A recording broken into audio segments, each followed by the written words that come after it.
Hey, everybody. How are you doing? Hope you're all having a great, cheesy day wherever you're at in the world. Welcome in. If you don't know me, I go by Hollywood Pizza.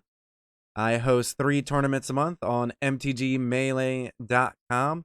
2 are free to play. One is only $6 to enter, and it has a lot of cool prizes like qualifier weekend invites, gems, and cash prizes.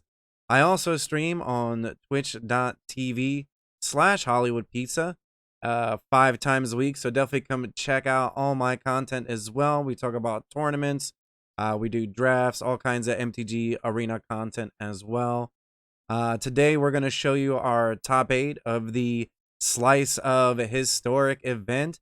It was commentated by Mojo Rogue and Hamhawks42. We had a great diversity in the top 8 itself, so you're going to definitely enjoy this content. And don't forget to like, subscribe, and leave a comment down below. And I hope to either catch you in a tournament in the future, which we've got all kinds of links in the description below for you to check out for our content creators and for any tournament information, including the deck list that you're going to see today. So definitely check out all that information below, and I hope to see you in the future, either playing in an event or just hanging out with me on stream. And as always, everybody, stay cheesy. Stay cheesy. Enjoy the content.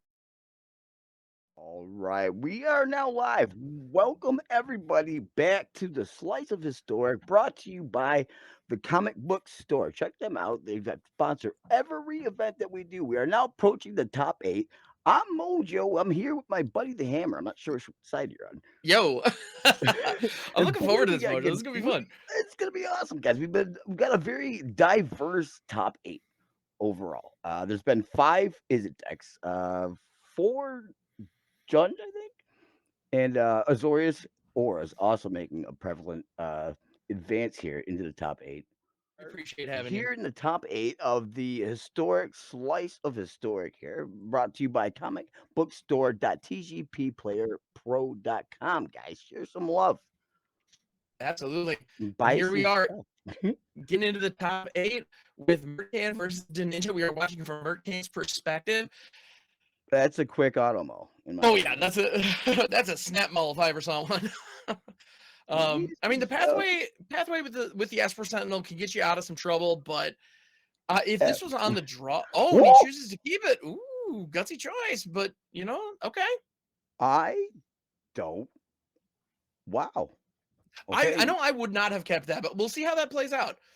I mean, an Esper Sentinel on 1 can Does Mertcan know something that we don't is the question. it's He does have a bunch of 1-drops, and the Sentinel will draw him a card, and knowing that the Ninja is playing, I think it triggers by uh, non-creature non-permanent. spells. Yep. Okay.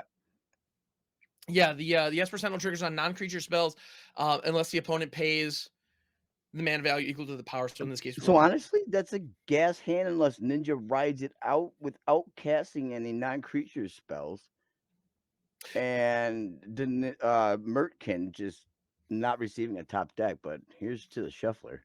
Right. It was a gutsy key, but you're right. If Daninja, I mean, that puts Daninja on the back foot already because he might have some 1-drops that he wanted to play, and maybe all of a sudden that's not looking so hot. Because even removal for the Esper Sentinel at this point would, yeah, and sure enough, the Temple Garden coming into play untapped and top decking a Hallowed Oh, Fountain. Mercan is able to hit the SRAM on turn 2. Never didn't have it. you know what I was about to say. That's the Nailed it. moment right there. That's the perfect top deck. Couldn't have asked for anything better. Wolfwillow Haven's going to All draw that a card off glitters? Esper Sentinel into an All That Glitters and a Temple Garden. Yeah, Mercan knew something we didn't know. How did he? I don't let the magic happen. Here comes a staggering insight, buffing the Sentinel. He's just not drawing lands either until he needs them. It's remarkable. Yeah, it's perfect. This Another is, Sentinel. I mean, okay. I thought that hand was rough, but the perfect, like those perfect 3 cards off the top, you can't argue with that kind of a setup. I gotta get in with Sparky the shuffler, guys. I don't know. Maybe it's me. So the Ninja does have a bit of a mana. He's got more. He's got a bit of a ramp versus Mertcan, but Mertcan is board set up, ready and raring to go with like 300 spells to slam next turn. Nice. The Ninja calculated as always. So that's probably how we got to the 5-minute mark. And then it's clutch mode and he's firing off. All right. Hallowed Haunting. Yep. That's a good turn 3. That's a great turn 3. Yeah. Yep. And so Daninja knows he's not going to win the card draw battle here, like by a long shot. And right now, Mertcan knows that it's his opportunity to start slamming very important, powerful spells like All That Glitters without response from Ninja. Yeah, exactly. Jeez. Yeah. I mean, this has been absolutely amazing from Mertcan. At this point, Daninja needs a board wipe or that's that. I go check his list very quick here. See if he does have any interactions that will. Ooh, 9 lives. That's going to buy some time.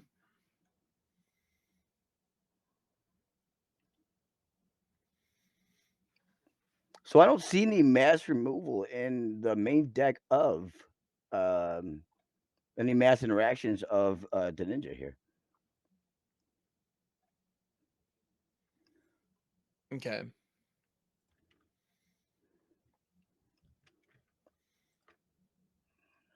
Selfless Puppy. Yep, Self Savior. Awesome card. He's just firing off. He's trying, like, it's so weird to see him draw just enough lands each turn. Yeah, it's the perfect amount. And I mean, sitting with 3 Sithis in hand, more Selfless Saviors, just all the gas and more All the Glitters even. Oh, jeez. All right, guys, you might want to look away. The Ninja praise for impact. Yeah, exactly.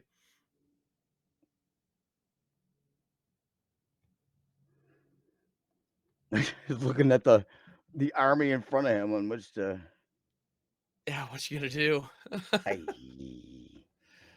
Did he just absorb that? He did, but into the 9 lives. Yep. So 9 life, it now has 3 counters. If Daninja is able to find Solemnity, and well, Sterling Grove can help with that. However, Sterling Grove puts the card on top of the library, not into the hand. So Daninja can guarantee that he draws a Solemnity next turn, which could be great. However, still has to buy some time here. Check the. So at this point, Mertcan is swinging with 1, 2, 3, 4, 5 creatures. So even if the Ninja absorbs all of it, and oh no, it does pull the hand. Am I missing something? What am I forgetting here? I was checking the deck list. I did miss that last play. Oh, there it is. The scoop. He did not have an answer. I didn't think he had an answer for the combo. The 9 life Solemnity lockout. Yeah. Yep. So 9 lives locks out with Solemnity, guys. The Solemnity, you permanents cannot get counters, and 9 lives is any damage prevented, and then put a counter on Solemnity. You can't put a counter on Solemnity, therefore basically never being able to do damage. And to save time and he's up to retain his salt and get back in there all fresh for the next game. He just scooped, which is admirable. In a best of 3 matchup, when you know you don't have an answer to that. Lots of spell pierces going in. Makes sense. Yeah, I think that's a good call. Spell Pierce, a card that was recently reprinted into Standard. How do you feel about that? I'm a 4-spike Manatite kind of guy. I really am. To a lesser extent, you worry because I never get a land drop after I use it. There's something that feels really awful about hitting that drawer disruption on turn 2 and then just not drawing in any lands. Like, oh man. To be honest, like in this meta in Historic, yes, I would see that being a very impactful card, but into a more creature-based meta or environment that I would never main deck a specific hard counter like that or soft counter. I'm not sure which one it is. It's a soft counter. Spell Pierce is a soft counter. Okay. Yeah. So like negate or Acid Scatter, you can only target creatures. Negate, you only target. It's circumstantial, and in a deck where the aggression is so fierce that you're dead by turn 3 and you're holding a Spell Pierce and there's 1,000 goblins in front of you, you'll rethink your thoughts. Indeed, when you're really just hoping for a Doomscar in your top deck of Spell Pierce, it feels real bad. Yeah. Well, that won't be me. I'm not that guy. Absolutely.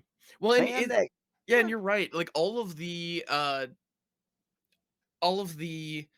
counters that are out there right now in Standard, especially, or even in Historic for that matter, there aren't very many like really hard counters that are really versatile. I mean, Disruption Protocol from Kamigawa is probably one of the better ones because it just says counter target spell. and there's no restriction. But other than that, we have negate, disdainful stroke, essence Has scatter, a essence negation at a lesser capture, which extent. is was reprinted in Kamigawa as well. They can only target creatures or only target spells with mana value 4 or higher, or only Well, target non-creatures. They all have these that's hoops you have to jump through. Yeah. that's what I appreciate about what Wizards did with Blue, though, is Hmm. to force the pilot to prepare differently, or just force them to use other mechanics besides just a hard counter, guys, because that Yeah. is so I won't say boring, but it's not me. Just a hard counter seems very powerful, guys. Absolutely. Well, and it's one of those things where we don't see very many traditional control decks like in best of one, for that reason. Because Yes. if you have a whole bunch of counter non-creature spells, you had a whole bunch of negates and spell pierces in your deck, and you go up against an aggro deck, they're all dead draws. And meanwhile, if you have a deck full of board wipes, which is the other, Yep. extreme, Hand um, manipulation as well. Yeah. yeah, and you go up against a control deck, somebody runs slinging spells, those are all dead draws. So you kind of have to you have to pick one or the other, and the sideboard is a control player's best friend. So here we are on turn 3 with Mertcan firing off. Guys, this is literally deja vu. This is exactly how the last deck started, or the last game started here. Daninja playing second turn Willow, and Mertcan firing off with a Sentinel followed by Shram again. But Yeah, this time he played the, what was that, Slithis? How do you say that? Sithis. Yep, Sithis, Sithis all right. Harvest Hand. Which every time I see that name, I played way too much Skyrim, and Sithis is a name in that game as well. And so every time I always want to say Hail Sithis. Any Dark Oh, Brotherhood fans, you know what I'm talking about. Anyway, that was I want to believe there was somebody out there who knows what I'm talking about. I did not get that far in Skyrim. I heard it was Yeah. really nice. I'm not a meta guy, even when it comes to popular games. I That's can why I I can stuck. appreciate that. That's why I stuck by Magic for 25, 28 years, guys. Like Hey man, it works. There's nothing wrong with that. the ninja again contemplating his turn 4. So what was it? What's the fire card on the left? Is that an enchant interaction? I think. That's Reprobation. That is, I believe, an enchantment that turns a creature into a 0/1 coward, if I remember correctly. That Oh, for the Solemnity. Okay, Yep. very cute tech right there. Jukai Oh, Naturalist with the Destiny Spinner down. So creatures and enchantment spells cannot be countered, nullifying that spell pierce. I'm not gonna say I told you so, but I wouldn't have done it. It's such a Yeah. good card, guys. It really is. All right, Reprobation's coming down, making the Mhm. Jukai Naturalist into a 0/1 coward that loses all abilities, notably. We're gonna see an all the glitters. I'd throw down glitters here. Oh my gosh. Can't argue with the man. Oh, he's drawing a card each turn. I see what's going on He's here. drawing 2 cards every time an enchantment hits the field. Enchantments became like not only boggles, guys. If you remember that old mechanic, where you just slam a creature and protect it and buff it up the entire time. But it's like a Gatling gun. Everything's a cantrip. It just helps other things. Like everything's an enchantment also. So when one thing enters, no matter what, it's going to interact with something else that you're playing. It's just an immaculate rate. Absolutely. Yeah, and so again, Daninja knows he's not going to win the card advantage fight, but No. the Solemnity 9 lives lock was definitely the ace that got him the first game. I gotta imagine that he's trying for it again here, and here comes Yep. 9 lives. I think he's like. Do you think he's going to counter the? No, he can't. My bad. Yeah, you can't because Like of the Destiny Spinner. Yeah, in the 9 live situation, I'm not even sure I would counter 9 lives. Community Spirits could be countered though Oh, because that don't can do help dig that. for Solemnity. Yeah, I think that's a good spell Oh, card. okay. Instant sorcery. Oh, I got that. Yep. Technicality there, Spinner. It's been a while since I messed with her.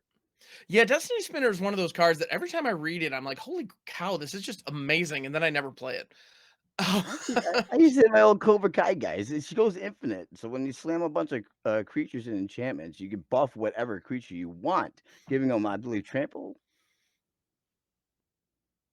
Yes, that's what it's funny Reprobation. because I forget about that element of Destiny Spinner because So she just is great at protecting Merkin spells.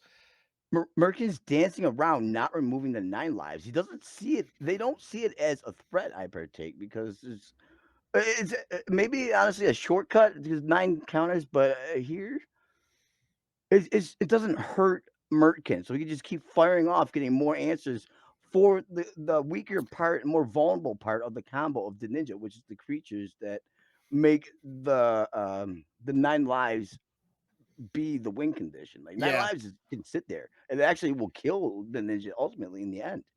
As long as that Solemnity doesn't hit the board.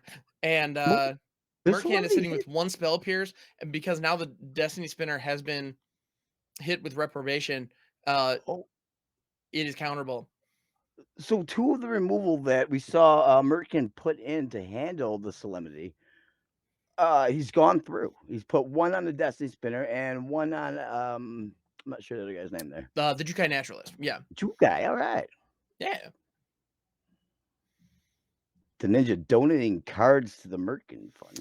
And more importantly, tapping out 1 land, because if the ninja tries to play Solemnity now, he only has 1 mana back to, and the Spell Pierce counters unless you pay 2. What's that last card up? Is that Solemnity? Oh, There was Solemnity's the Solemnity in hand. enchantment. I The was ninja thinking did about hit Solemnity in the hand. creature that they used that.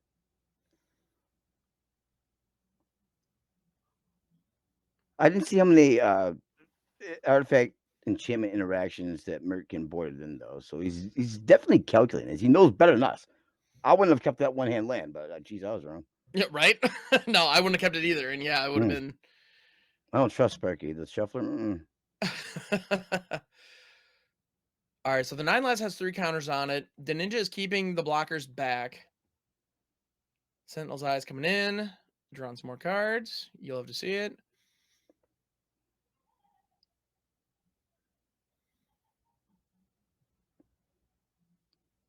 There's a lot of options here.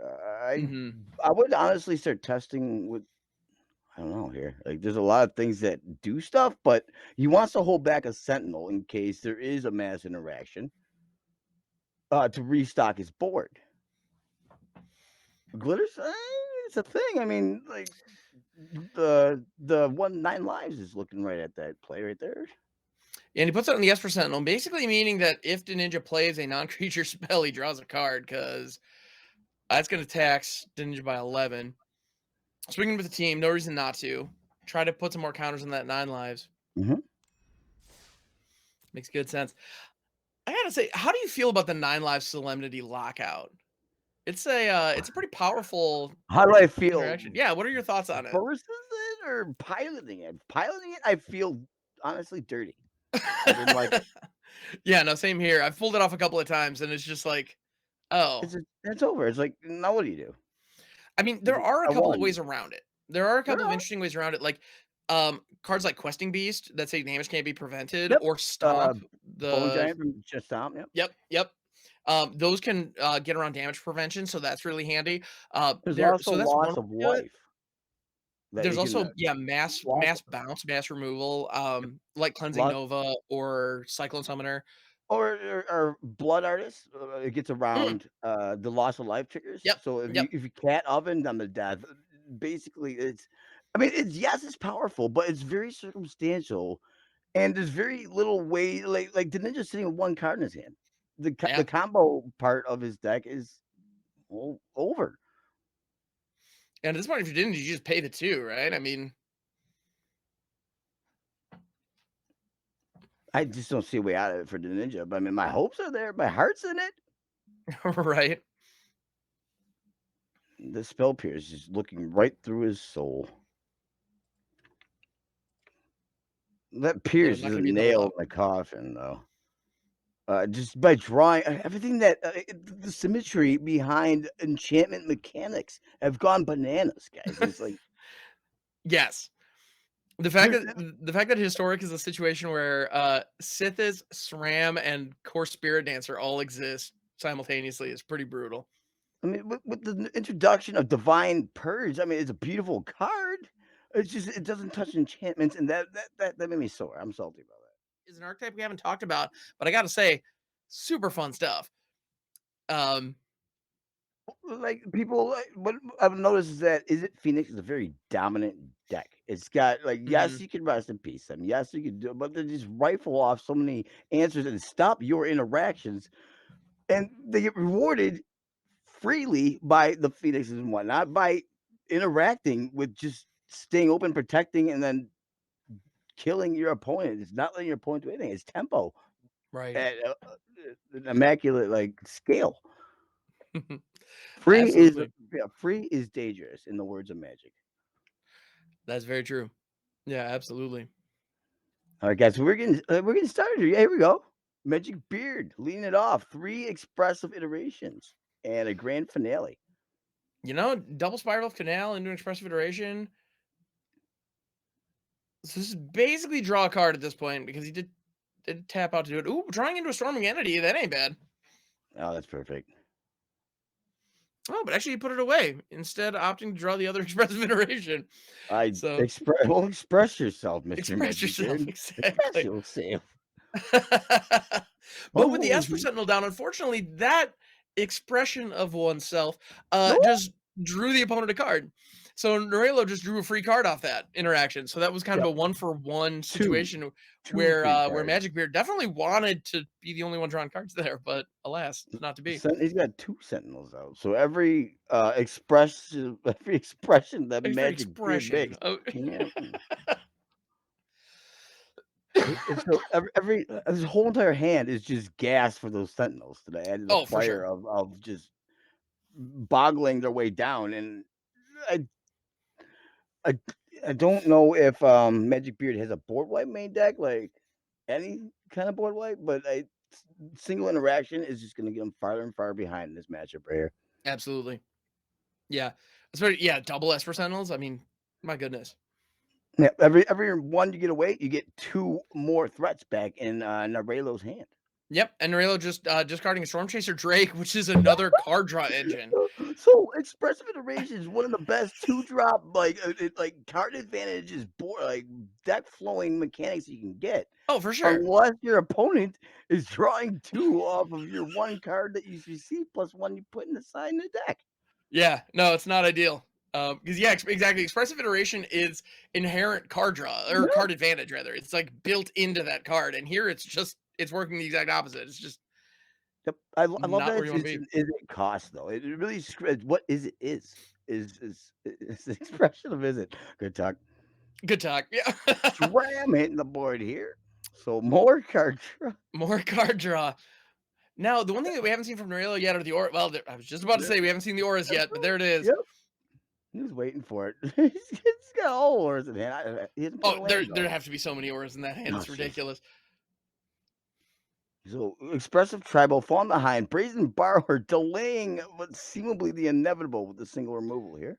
Yeah, again, the 1-for-1 removal is just not going to be doing the job here, which is funny because that's usually a good way to I mean, traditionally throughout Magic's history, 1-for-1 removal is actually a good way to deal with auras because you usually get, you can usually get Yep. 2-for-1 or 3-for-1 if somebody, boggles out one creature. If you do find an answer to it, you can remove a lot of cards by spending just one. But when your opponent has drawn a dozen cards to Yep. set that one creature up, they can lose 3 or 4 in one exchange and be just fine. The Sentinel being a 1-drop is, to me, wow. Who did that? Wow. Who made that card? It's pretty darn good, yeah. Well, I mean, the card was designed for Modern, right? It was originally printed in Modern Horizons 2. Alrighty, I see where you came from. That's that sideways monkey territory. It's crazy. Right, exactly. Yeah, exactly. In a world with Ragavan, Esper Sentinel doesn't look too bad. No, there's a phoenix off the top. There is a promise of light. Honestly, Ooh. how did Niraelo? He's got to have a land in. How did he miss a land? Oh, There's no wow, way. yeah. I'm I not just exactly realized that. sure. There's no way. He's like That's 10 some cards left in his library and 3 land. He misses them. yeah, drawing all the cards, but somehow managing to miss the fourth land drop. Normally, but now Azoria's auras is absolutely stacked. But by the grace of Sparky and Magic Gods, MagicBeard is secretly eliminating the threats because he can only keep 7 cards in his hand, the Raylo can. Right. And if you don't get a land, if you guys don't know about resource denial, or for the layman's land destruction, it's hard to do anything. Yeah. You can't, especially a deck that relies on combos, but they are 1 and 2 cast. So I mean, Niraelo's not. Yeah, but at the same time, Niraelo wants to be spending all their mana. They want to be able Yep. to play 2, 3, even 4 spells in a turn. Yep. Stay open with a 1 cast interaction Exactly. And so on their turn. being stuck on 3 Oh, mana is limiting them to 1 or 2 spells where they really want to be playing 3 or 4. Is it me or is it weird watching Azorius auras go wide? It is definitely a different look for the deck. Yeah. Yeah, but it's working here. That's not so bad. Yeah, it works. Yeah, I Hey, expect to see a core spirit dancer with all the glitters on it just getting huge. That's so I got a question. Is yeah. Sentinel's ability May effect? Which one? SRAM? The Esper Sentinel? Sentinel, Esper Sentinel. So can like if can MagicBeard actually deck Niraelo? It is not a May effect. Whenever an opponent Oh, casts their first non-creature spell each turn, draw a card unless that player plays X. and all of a sudden, MagicBeard's chance of winning get that much higher. You know, maybe it looks like MagicBeard is going for aerial dominance, which makes sense here. Yep. But at the same time, you're right. All of a we're sudden, picking away all the ones and leaving the Sentinel. Honestly, doesn't seem like a bad idea. Leaving the Sentinel, leaving the Shram, just firing off single threats and milling. I don't mean to say that word. yeah, Sorry, but y'all. that's what it would be. It would be milling them through their hand, which is dangerous. That's very dangerous to try to do. But the Sprite Dragon and the Stormring Entity definitely Yep. providing a And lot of damage in the air. losing the Phoenix, and I believe that's the 3rd spell he's cast here. I believe that's accurate. So I'd swing. I'd swing. That's lethal, if I'm not Yeah, mistaken. Niraelo's like MagicBeard's like, remember hitting me? Remember all those cards I gave you? Taking them back. So wait, Niraelo missed 2 lands in a row, maybe? I don't Yeah, even. there were some missed land drops on Aureole's part, and I suspect that was a big factor there. I did not expect this to happen. I love it. Well played, everybody, except for the shuffler. And MagicBeard is debating on whether or not I don't know if I was in his So position, I'd just 6, slam that 10, attack all button. 17. He could go double. I wouldn't because he could double. Yeah, all right. I don't know. Double glitter and keep at least 1 and. Yeah, I can appreciate wanting to make sure you're surviving the crackback because at the end of the day, a 2-turn clock's a 2-turn clock, and Yeah, that's oh, what they got oh, here. yeah. Yeah. And There we Aureole go. doesn't have The an little answer. broken clock, guys. Thank you very much to the cardboard store. Comic book store, yes. Huge thank you to the comic book store. Hey guys, they've literally sponsored, to my knowledge, every one of these events, guys. They are the reason we're here. So throw them a bone. Buy something. Treat yourselves. Treat yourself. Exactly. Need a new binder, need new sleeves, new Yep. singles. I mean, because you got any commander decks or decks that you're trying to tune up and dial in, comic book store's got your back. If you just want to give a shout out to Pizza, hey buddy, he's probably gonna be there. Oh wait. Yeah. All right, so we got those Warriors popping off with a Pillar Flame gotta go after that Core Spirit Dancer immediately. So it was really nice seeing a standard card like Pillar of the Flame make its way in the historic and the Scry. I mean, it's a shock. Yes, shocks are usually weaker in larger meta, but the Scry, it's just a shock with extra steps. I don't know. Well, It's yeah, valuable. Pillar Flame is it's just solid. Opting into the Hall of Storm Giants, nothing wrong with that. If it had Scour when you put a card in your graveyard rather than Scry, I'd be all about it. That's fair. Nay. Faithless Looting. Oh man. Nothing wrong with that.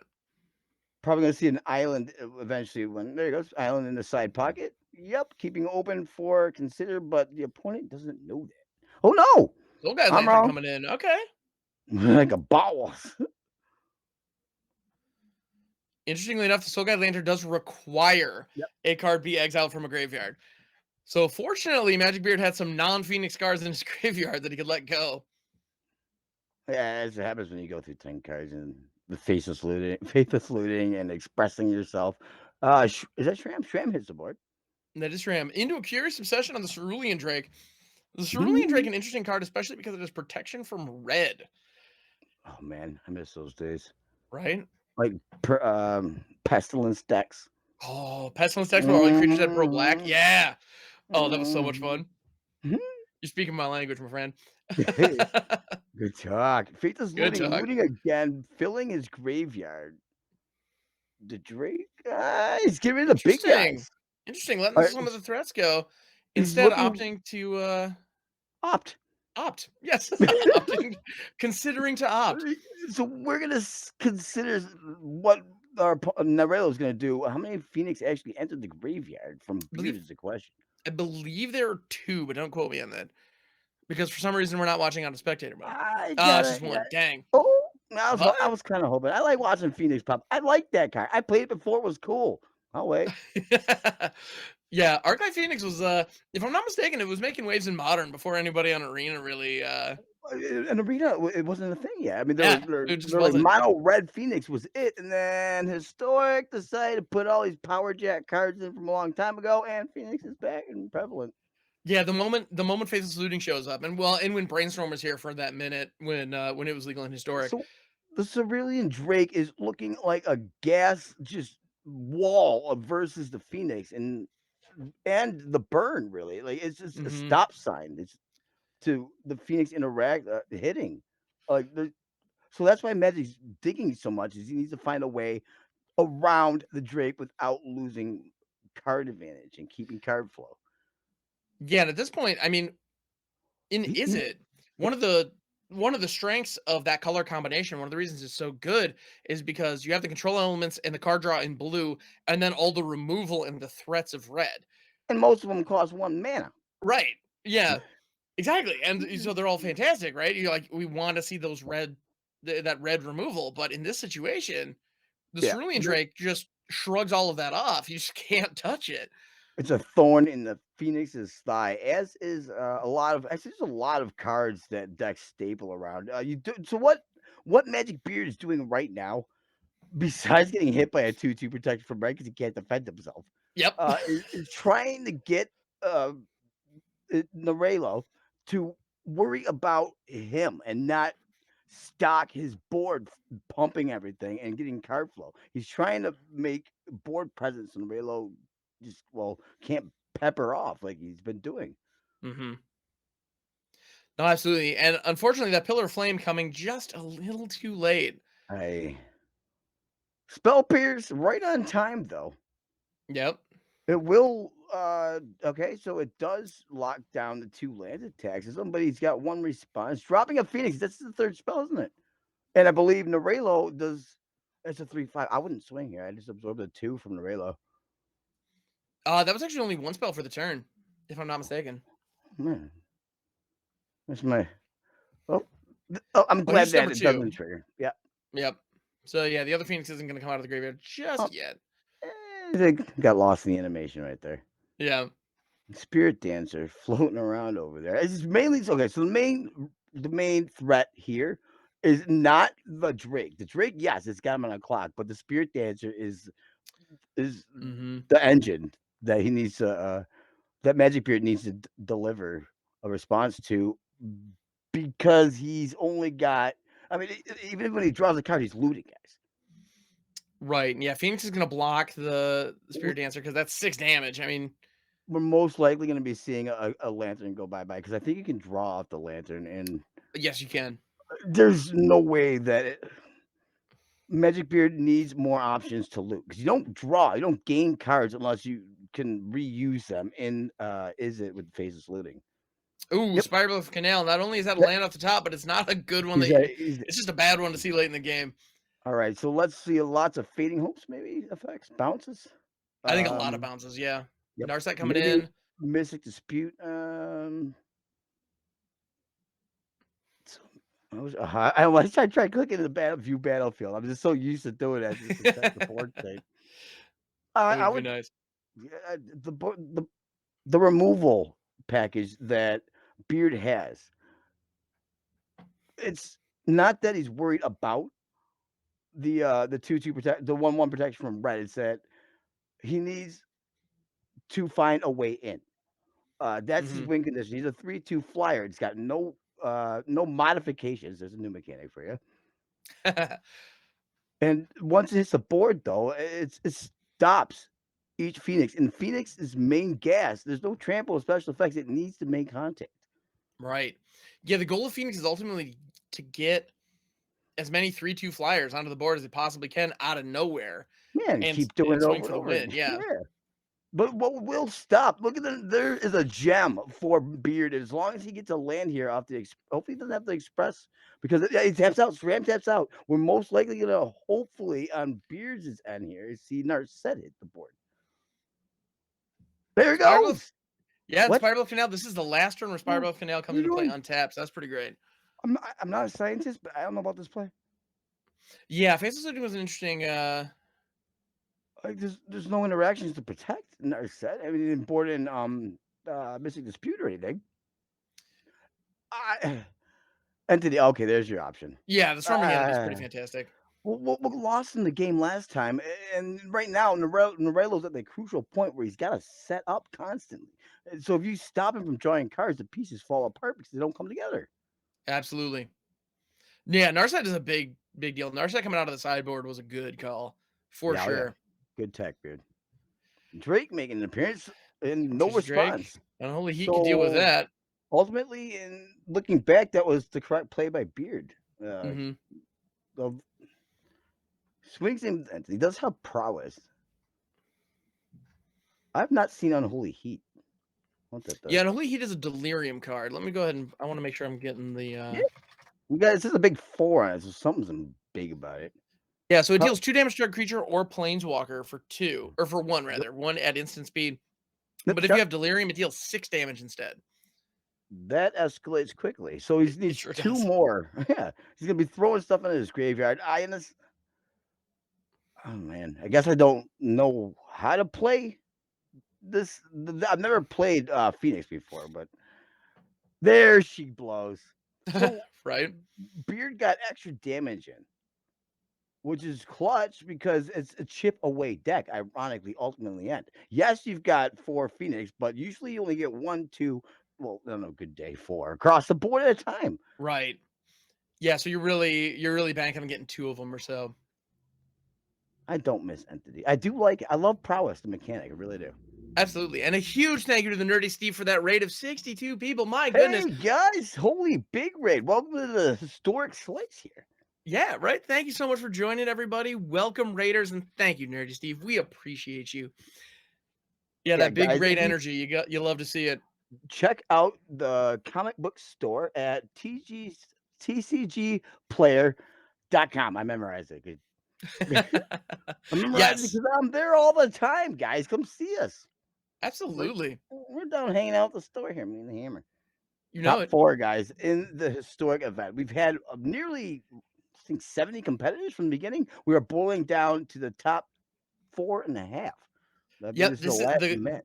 the winner of this game is going to be moving on to the top 4, and the last person decided in the top 4. And here comes a 6/6 and that 3/2. The Storm Chaser Drake has an opportunity to eat the Phoenix, but There's let's the be aerial honest, it's just assault. coming back. Our set not ticking down, able to absorb the board state currently. Hmm. So it's forcing Niraelo to either swing first, opening up himself to the onslaught of aerial assault by these Phoenix here. Here But comes the Staggering cards Insight, Narset doing her thing. are set on lockdown, girls. Hide your cantrips. Man, I said locking everybody down around here. You know, it's funny. Narset was around for a long time, and I used to run wheels. And MagicBeard Wheels. Flash in the good game, and that's fair. Oh, it's it. Niraelo salutes. Niraelo is at 11 Maybe because that lifelink from Staggering Insight is very relevant. But yeah, I it's used to run not a lot of wheels, dead especially with like yet. Cavalier of Flame. I cannot tell you how many times I wheeled into an opponent's Narset because I just wasn't paying attention. It's a bad feeling. In Niraelo's mind, he just assumes a handful of gas from his opponent. He's not wrong. But Yeah, the interaction here, he's got to draw in. There's a possibility, a slim one for Niraelo, but I think it's gone now. I think you're right. It's gone. And here comes the expressive iteration. Storming Entity is going to prowess up. Everything gets bigger, and another Phoenix is going to join that humble flying force. This is going to be. It's He going to hurt. he just tucked a Hall of Giants. Oh wait, Yeah, it doesn't even need it. Yeah, I'm just oh, yeah, 7/7. Nah, I'm good. Yeah. who Who are you to me, really? It's like 6. So now it hits for 6. Delirium is in effect. It says 4. Yep, 4. Mhm. 4 different types, card types, guys, gotta be in your graveyard, and we're gonna swing for 12 here. It's That's 1 it. over Xaxis. Niraelo flashes a good game. We're Boom. going to game 3. No, That's that was it. game 3. It's over. That's it. MagicBeard took it down with the Izzy. A million cards with lightning bolts. It feels good. Yeah. And if we're able to, since this is game 3, if we're able to get back to the MagicBeard Yep. game, we will after this. Ooh, here comes Corvold for wiktorrr. That is pretty fantastic. I love that card, dude. I've not played a story. Honestly, guys, this is a very outside the box thing for me to be admiring all these different varieties of historic builds. So I miss Corvold. I don't miss the cat. I never will. Yeah. That's fair. But it's just those sweet things, guys. Good memories here. Reckless Rage, tearing it up. The interaction. Corvold lives and draws, but he's still at 4 land. Yeah, and Corvold is representing a 2-turn clock in the air. And Tyra is representing pain. Downraiser Tyrant in a situation where no. Yeah. Yep. Fuel to the flames, town raising. Yeah, but Skyclave Apparition is gonna get rid of the Witch's Oven and the Devoured Decree, exile. Devoured Decree is gonna exile Corvold. Ouch. Cutting wiktorrr in thirds here. Right. And notably, wiktorrr did sacrifice a land to Corvold to satisfy Corvold's trigger when he entered. So also Puree opted to keep the legendary land in his hand. ooh, Ganjo, Seed of the Empire. Absolutely. Good stuff. Town Raiser's a career ender in this matchup right now, family. Absolutely. And I know that I look up way too much Magic stuff on my browser when Ganjo auto completes. There is a minor perk, I guess. It does give wiktorrr a sack outlet. I'm just saying. It's true. Yeah, Ravenous Squirrel is a very powerful card, but that Skyclave Apparition is going to deal with it. Well, the Town Raiser gives wiktorrr a free. Oh, that's true. Yeah. You're right. You're right. This is the best of the worst situation regarding it. So Ganjo Seed of the Empire, if you're not familiar, it has channel where you can pay 3, discard it. It deals 4 damage to target attacking or blocking creature. This ability costs 1 less to activate for each legendary creature you control. So that's swinging in. We're probably going to see sacrifice. There's the interaction from wiktorrr. Absolutely. There's a lot of tribal Scotties out there. Skyclays, I call them. And he's looking at it. He doesn't have to, chat. Remember this. It's true. You don't have to. Yeah, you don't have to play out every card. It's an option, but you don't have to. He's like, to kill or not to kill? Kill. Ooh, going after the Phyrexian Tower. That is money right there. That is a great target. Any one of them is gonna hurt. He's like keeps 4 or 5 land for 3 turns. Yep, and wiktorrr at this point, choosing to take the damage because another land off the top, and that's it. That seals it. I don't know anything. There are outs, but it's unlikely because I'm pretty sure he would have played it by now. Right. I think you're exactly right. Yeah, I'm now, not a scientist. I mean, using the Gilded Goose after blocks to create a food token and gain some life is that's absolutely correct. But I don't think it's enough. Yeah, it'll keep you alive for about a half a turn. Oh, Noxious Grasp. You don't have to take it. Okay. But he does not have enough mana left over, ironically, for to activate the Goose ability and gain life off the food. Right. Which is problematic. So this is handcuffed, and it's 4. He leaves his opponent at 1. He'll be wiktorrr will be down to 1 land. Would you shoot the bird? I'd shoot the bird for fun. You know, if I was just messing around on the ladder, I'd probably shoot the bird just for fun. But in a tournament situation like this, I wouldn't. Right. I know. That's probably why I don't win any tournaments. Yeah. Well, at the end of the day, but are you enjoying yourself? Because that's really what matters.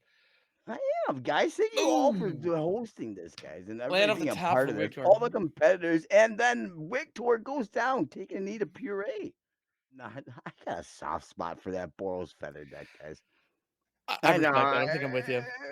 It's just so fun. I like the card. I miss Swan Song and those interactions where that are lesser seen, and they take a lot more setting up, I guess you could say, to really get to pop off, and when it pops off, it's a bang.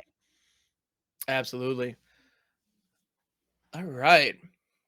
We're about to head on to the next round. It looks like we have our first game underway on table All 4 in the right, Discord. guys, everybody get ready on the edge of your seats because here we go. All right, so this is MagicBeard piloting Is It Phoenix versus Puree, who's Woo! piloting that Boros Feather deck. So let's see what they can do. Give him a little dust and a feather dust. All right. A little bit. All right. I'm So excited. Let's go.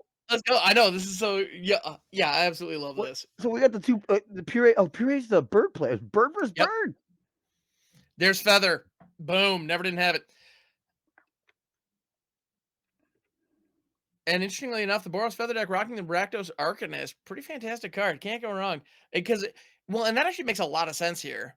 You know, the Dreadhorde Arcanist being the 2-drop because, I mean, Feather bounces cards back, the spells back to your hand, so you can replay them turn after turn after turn, which is absolutely fantastic, especially with cards like Reckless Rage, that is removal that just incidentally targets one of your creatures.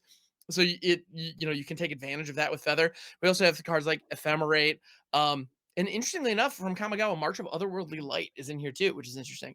Are there any protection spell? I didn't see any protection from color spells.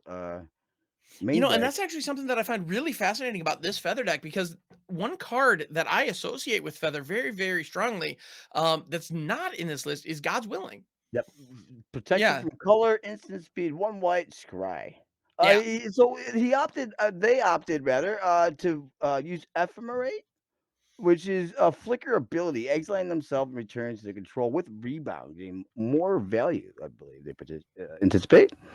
Absolutely. So And Man how Assault, thank you for that raid. We appreciate it very, very much. Welcome, welcome to the Raiders. Thank you for pizza joining box. the Pizza Box. We appreciate you. Thank you for being here. We are in the top 4 right now in a bird off.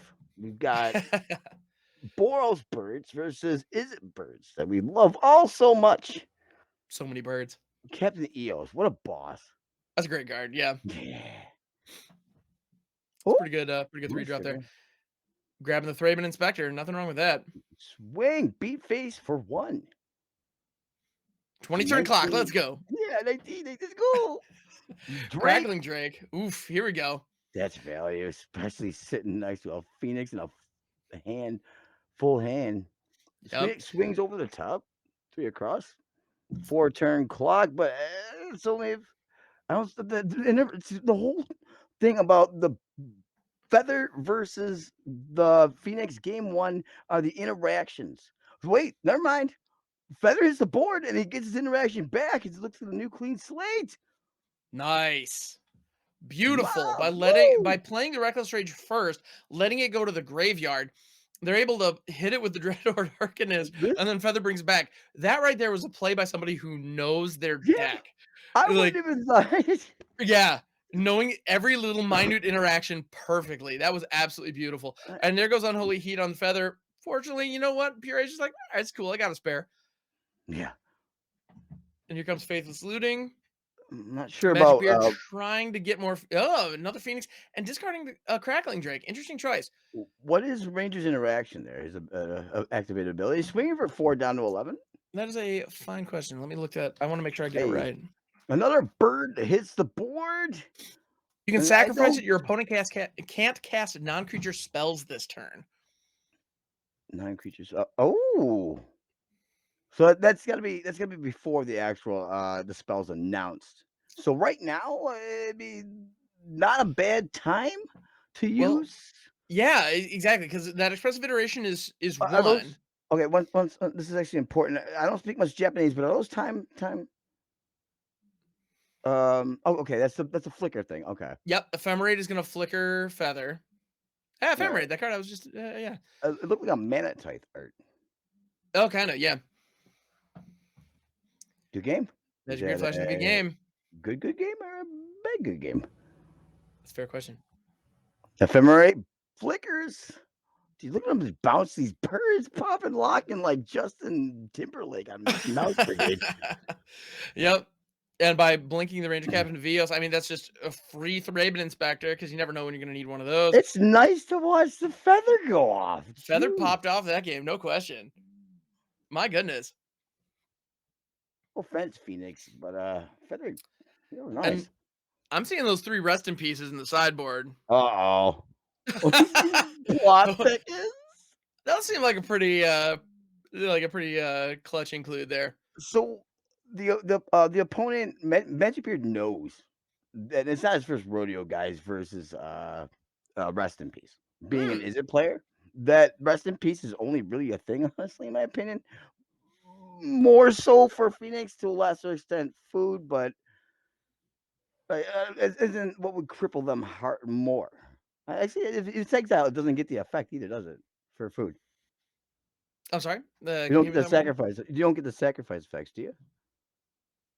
For the If they got Rest in Peace out, with or do rest you in get peace. this? Oh, Do you get the sacrifice effect, or does it have to go into the graveyard, or do you get the sacrifice you effect don't get when death that's triggers. exiled?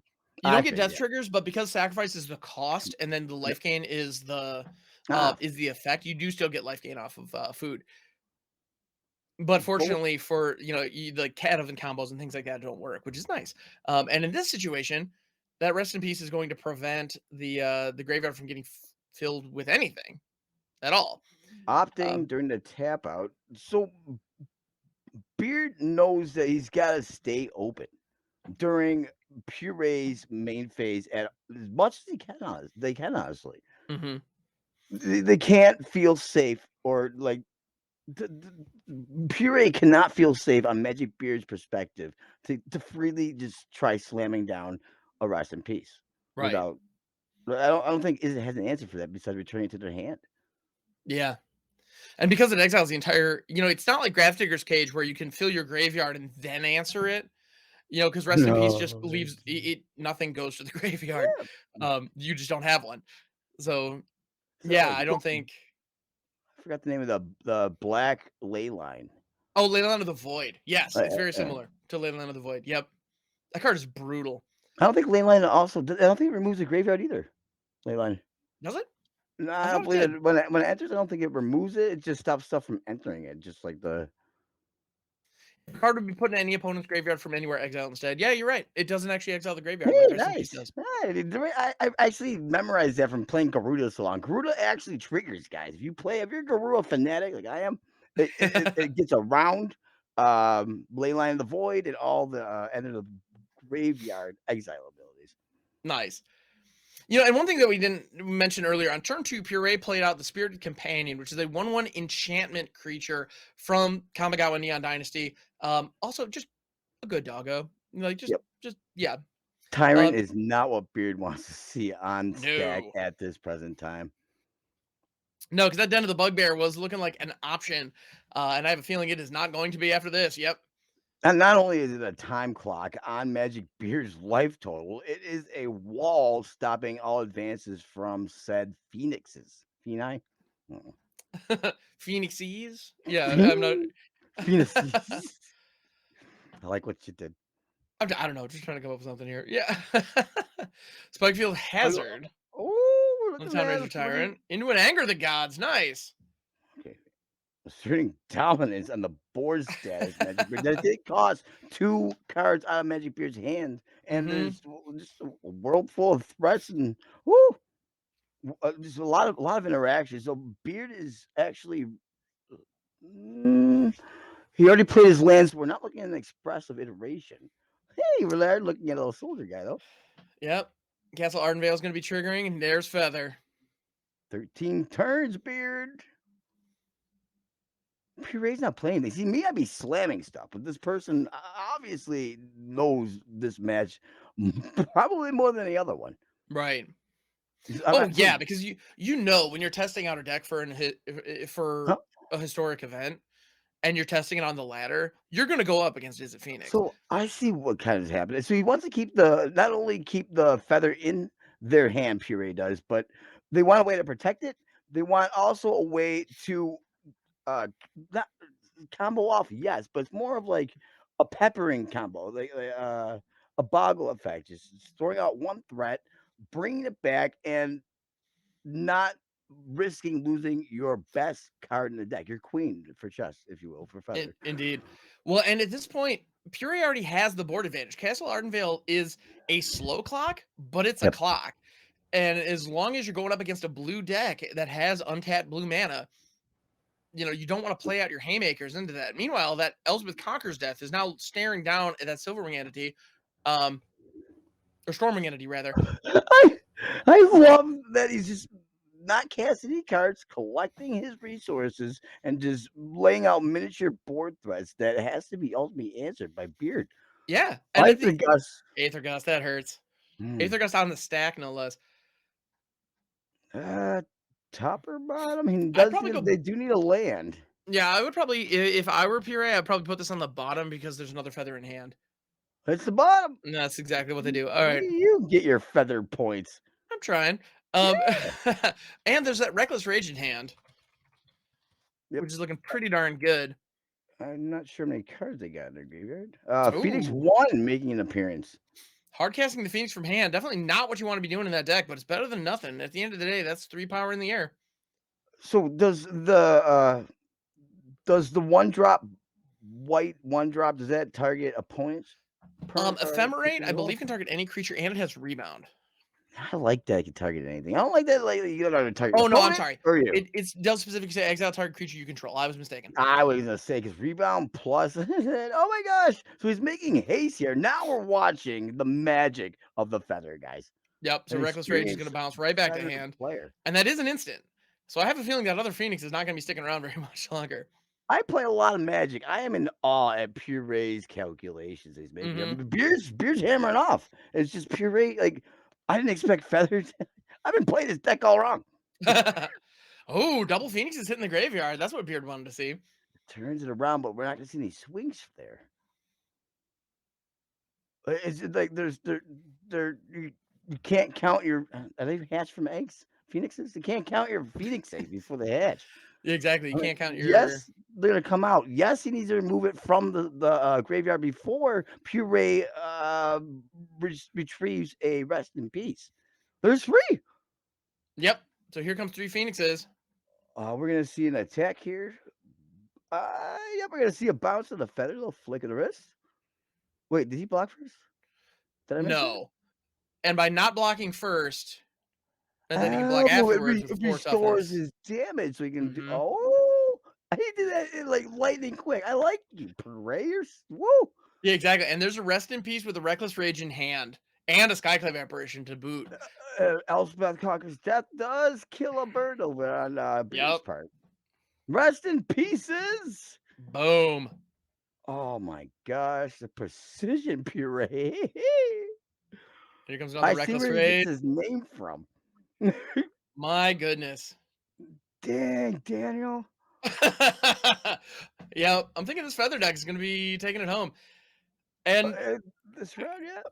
It's looking pretty good. It's looking pretty darn good. I didn't see any second approaches anywhere. And so really, there's Crackling Drake.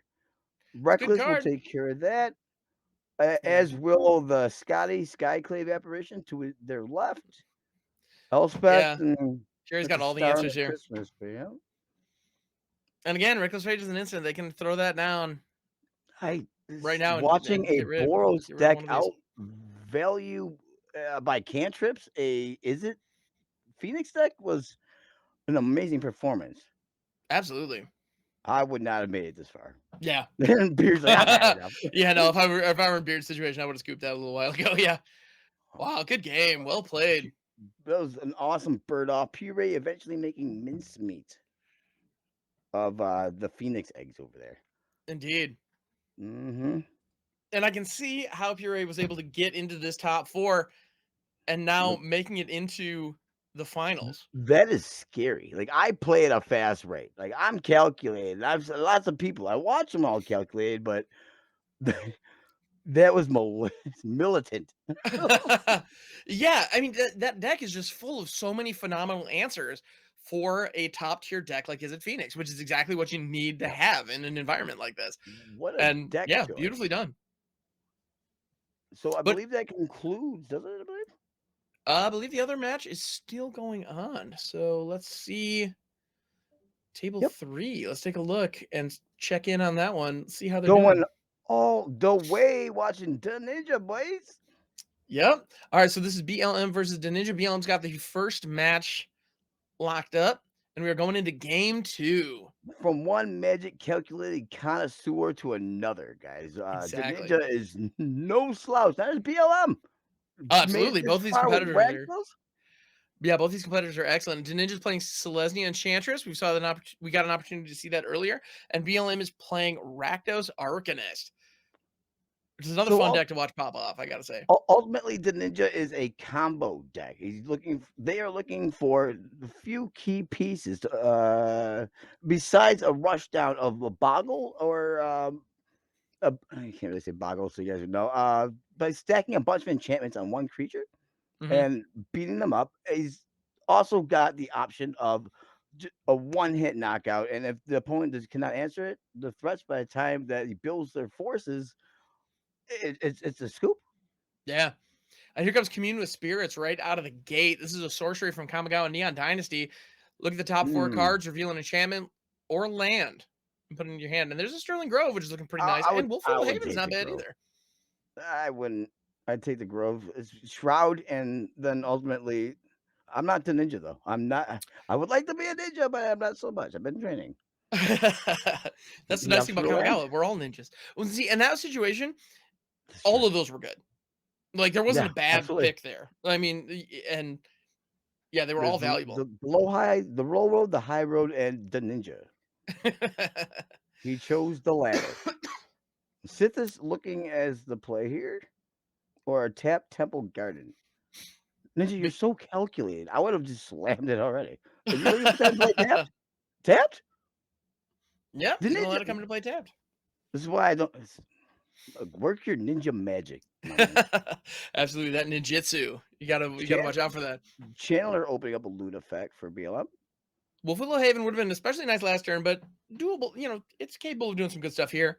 Yeah, Enchantress's presence, that card's a house. So in this matchup, the ninja knows that every damage matters versus a sack outlet deck. They pile on, chip you away, burn you until you don't have any life left. And that extra life you're gonna want ultimately in the end when you lose to a cat. Right? No, absolutely. So maybe Mana Channeler is gonna put a dual land into the bin. That's probably what happened in the first game, I presume, because the combo that the ninja is looking for ultimately is Solemnity that they have in hand with 9 lives, making it not possible, quote unquote, for the ninja to lose by taking damage directly. But they can still lose by loss of life, which I presume is BLM's main go-to or way of addressing the ninja and winning. Very possible. Yeah, because Croxa Titan Death's Hunger is in the list, and that's definitely a great way to drain your opponent of resources in life. So that's fantastic. Let's see, but other than that, Are they running cat? no, they're not running the cat oven. That is awesome.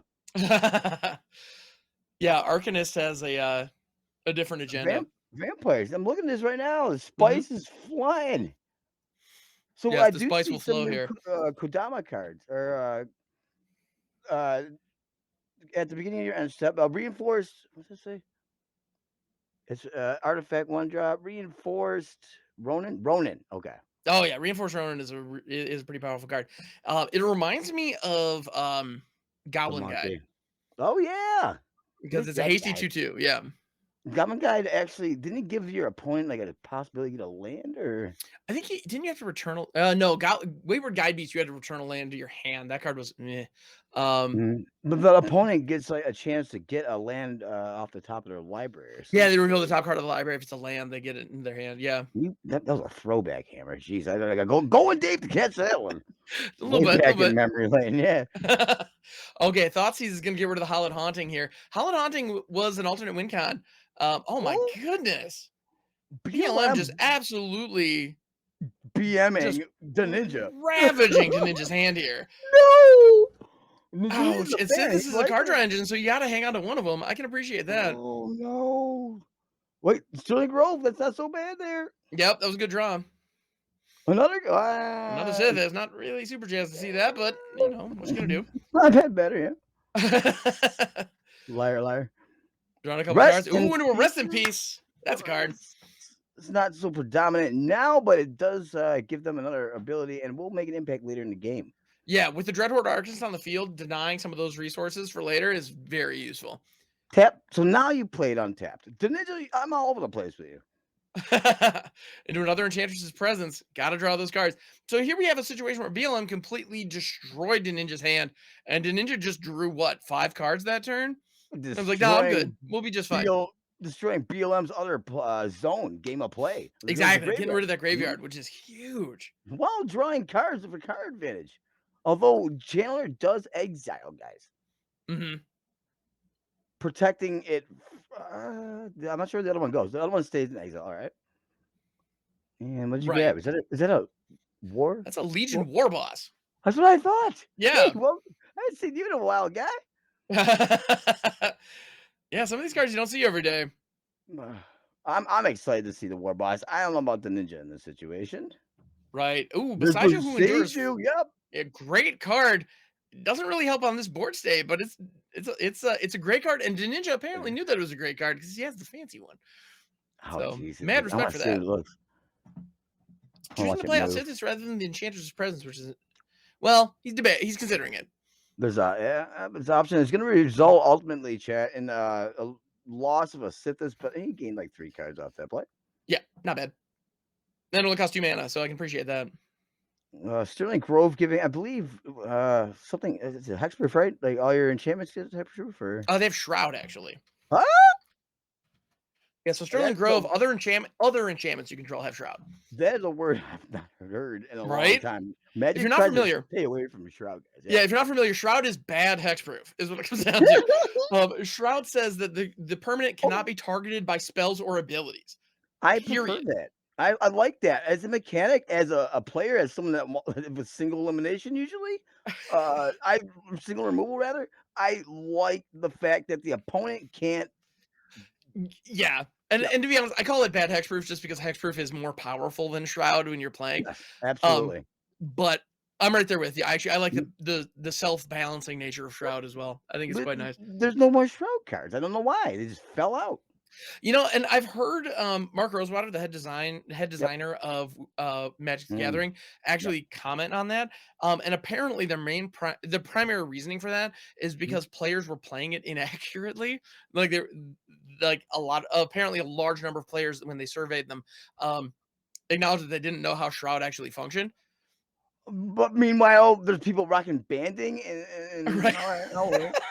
Fair point. Fair point. Mark Rosewater, what are you doing on that golf course over there? Fix your friends list here. I want to talk to my buddies. He's crying, I tell you. Right. All right. Game number 3, guys, going between BLM and Daninja. I was running down memory lane there. Kind of is what happened. Fun stuff, man. Fun stuff. Good times. Yeah. All right. So here we go into a game 3. I love a good game 3. What's he? Right, what are you pulling here? Well, versus Rakdos Vampires, I would board in enchantments. Possibly Borrow Time, Candle Trap. Candle Trap shuts the Arcanist down. Yeah, that's not a bad idea. I'm just thinking. I mean, at the end of the day, anything that draws you cards, honestly. Right. Yeah, card draw is huge. Something that he can't, like, Rakdos has a heck of a bad time rather, dealing with the enchantments, single removals, and you can't trip them, which means draw a card when casted, and just start rifling off at BLM, and especially being on the play here. No, it's on the draw here, is he? No, he's going to be on the draw, yeah. Yeah, he's on the draw then. So you want to keep your mana curve low, and you want to keep your haunting. I don't know if I'd leave haunting in. Interesting. But I'm not the Ninja. I mean, at the end of the day, he knows better than we do, for sure. You know, I have no doubt that. I mean, no offense, of course, Mojo, but I wouldn't take out haunting, but I cut. It's vampires. Like, he's aggressive and just. Oh, it's Arcanist, so it's using the graveyard as well as. I mean, there is Sorin in there, which is interesting. I mean, granted, you can cantrip a grasp, and once it hits, it's a bomb, and it's better than having creatures out. It's just. If you can get there, and what you can do after you get there, you got to remember that for a deck like the Ninjas, it's an entire turn commitment to spend 4 mana. Right. Usually. Yeah, and that does hurt when you spend your turn 4 or turn 3 in the case if a Wolf Willow Haven is online, Mm. spending all of your resources to drop an enchantment that does nothing to the board the turn it comes into Yep. play. That's, that's opening yourself up to pretty brutal hit potentially. Oh, I thought he was playing with the Damnation sleeves. I was gonna say Damnation. Open yourself to Damnation, but that's last game. Almost had it. I gotta say, I don't spend money on cosmetics on Arena very often. But when the But when damnation I sleeves hit the do, store, I was like, yeah.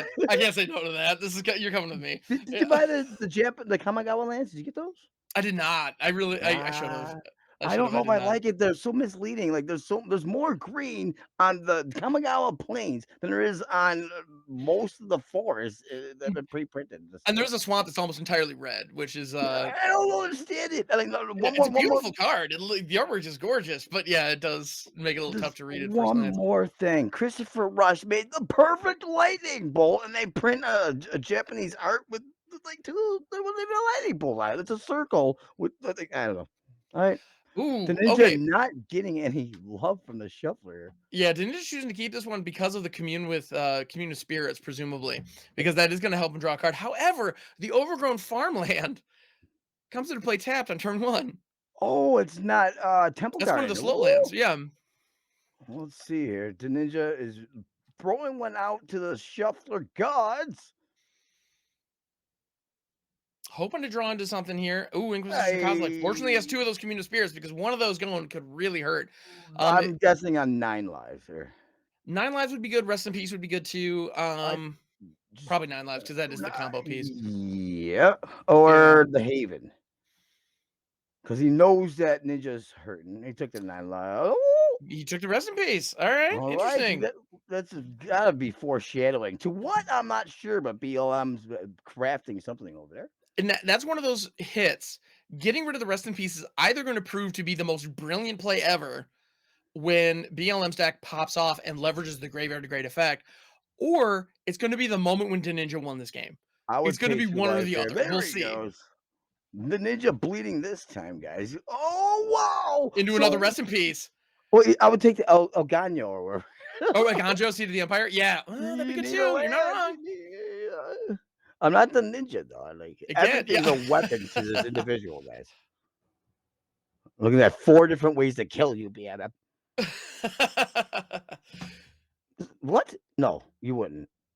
Okay, so the Ninja looked at the rest in pieces that BLM, like he's like, wow, he took a rest in peace over a 9 lives? It's got to be Right. good right now. He's got to be planning. So look at him. The Yeah, Ninja he's with going the to take it. read. Yep. So, yeah, That BLM is is afraid of that rest in peace. And so Ninja's like, you know what? I'm taking this one instead. Yeah. Okay. that he sacrificed a land source ability.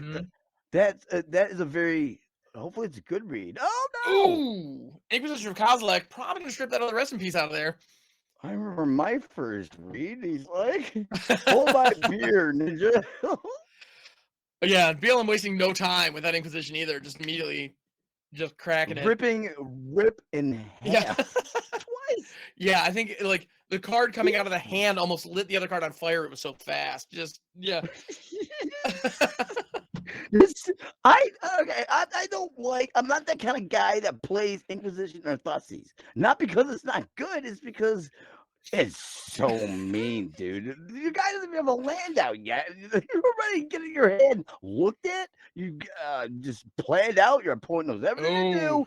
Going blank to Ninja doesn't matter anymore. He says 9 lives is now a clutch piece, and I hope that BLM did not have. Feed the Swarm. Yeah, let's take so Feed the Swarm. I forgot the name. Let's see. Is there Feed the Swarm in there? I don't think there is. There's one Feed the Swarm in the sideboard. So there's no. You just. Yeah, there's one. Yeah, there's absolutely one. However, with the Sterling Grove it has Shroud, and 9 lives itself has hexproof. Oh my mama, that is. Hexproof, indeed. Oh, there's Celebrity. Celebrity won Ninja. Oh no. Imagine. So looking back, guys, the reason we're freaking out so much is because the Ninja tucked a land. That land's just sitting there like, if you left me, bro. Wow. Go play with 2 cards in hand. Well, there's a Temple Guard. And there's the land. You are so kind, Sparky. Why do you hurt the Ninja like this? No. So the Ninja is, I mean, he's stuck on 2 lands this late in the game. You hate to see it, but at the end of the day, We're probably going to see a sacrifice from the Sterling Grove, I'd imagine, just for some kind of way to get not just a land in hand here. Right. I mean, so Daninja needs land, but also needs gas. And it's one of those situations where you can look at this board state and go, oh no, like, how did Daninja not draw into some into better stuff? But at the end of the day, BLM, like, two That's Daninja out. causes and two go He's play. like, Look at that. I mean, he's like, how did you not draw? how did you not get what you needed? It's like, no, he had it. It's all gone now. Yeah. Holy robbery. Yeah, that's brutal. Seasoned Pyromancer, not their first rodeo, they say. Nope, Season Pyromancer's here. Crocs is in the graveyard. This is about to get gnarly. Well, there's a sack out. I believe you can retrieve, right? You can wish or tutor rather with Grove, if I'm familiar. Yep, the Grove can tutor up an enchantment and put it on top of the library. So there's Woo! the Ninja has some choices. Especially it's not the 4-drop. I'm saying. Yeah, exactly. Not to bring it up or anything. You know, it's too soon, a little sore subject, but Howled Haunting, I'm pretty sure it's not a go-to. Yep, Howled Haunting would be a pretty rough pickup here in this situation. So he knows Croxa is locked and loaded. And they know that he needs a cantrip. So when he fires off an enchantment, we're probably just seeing Rest in Peace here. Yeah, actually, a Rest in Peace coming out. Yeah, Sterling Grove to Rest in Peace on top makes a lot of sense. And we've seen 2 Rest in Pieces go away so far, but I believe Daninja does have one left in the deck still. We've seen 2 Rest in Pieces get blown to smithereens. That we have. Quickly, like no thought about it. Yeah. Yeah. Yeah, Crocs is saying goodnight. That's all Ninja knows. But he's also like just planning ahead. Like, so I think peace is the deal here. I really do. Or a single if you could just pick off rather the Croxa and get a cantrip out of it. I'm not sure of anything in his deck list that would do that, but it'd be more valuable than just slamming a piece here. So you'd have more mana and hopefully start to draw and get your engine going. Is it the Haunting? If you get the Haunting immediately. Going for the Rest in Peace. Yeah, that makes good sense. I'm the worst enchantment player ever then, apparently. No! Oh, Fatal Push on Sithis. That's brutal. Okay, all removal. Okay, and the reason that play on Sithis was especially brutal is because Daninja would have drawn a card by playing this Rest in Peace. So while Daninja is now slowing the advance, making sure Croxa doesn't hit, and also removing any tools that the Dreadhorde Arcanist could potentially take advantage of later, BLM still has the advantage with 4 power on the board. I'm pretty sure Daninja's just getting a face full of bugs and pyromancers. I'm not sure what they create though. Spirits? Which one? Pilgrims? And the pyromancer? I know it's got a flashback. I believe those are elementals. Yeah. Oh. Well. But here comes the Den of the Bugbear. Ouch. They hurt just as much as the spirit would. Enchantress's Presence, it's a great setup piece, but not in this situation. Too late to the party, girl. Right?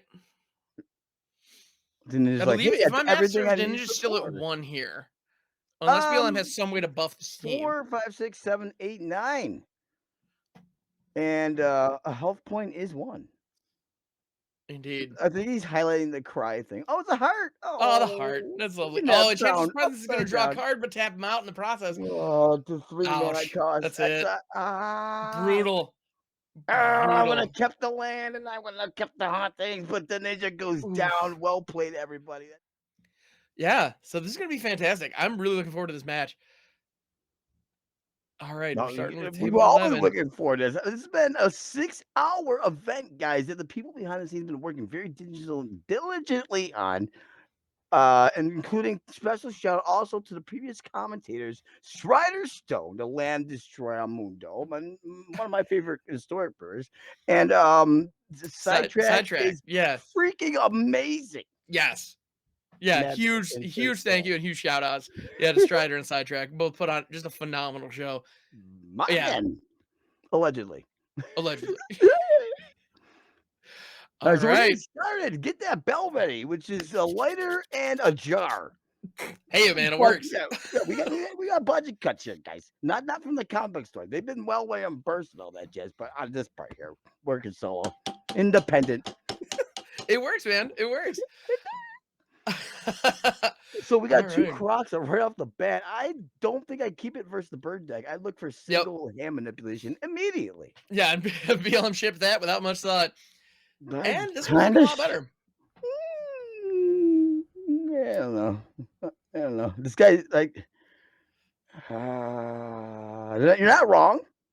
It's better. It's better. You Yeah. mean Croxa being able to throw down on 2, disrupt the hand Yep. with the Flame Blast Bolt and Unholy Heat back. Also, the Fabled Passage notably is going to help get the Delirium for Unholy Heat by putting a land into the graveyard. So that's Yeah. helpful. Oh, yeah. Oh, yeah. And So he's Croxa's going trying to to put a creature in there. Ooh, Season Beelam's Pyromancer, trying that's a to good draw. stock their graveyard before Puree has any. Game 1 is clutch right now for Beelam. Mm-hmm. 1, he's on the play versus a one mono black 1-drop discard deck. That's clutch. I thought he scooped. Oh my god. So second, That'd be it's something. What a Skyward, twist! right? Yeah. After sideboard, in my opinion, Puree is immensely in favor here because he's just succumbing. Like there's no real actual constant defense to deal with what, like 16 hand manipulation discard cards. Ranger Captain of Eos that is going to go grab a Thraben Inspector. Yeah, it's going to be tough. That's So yeah, Puree needs to mobilize threats and get them onto the board fast.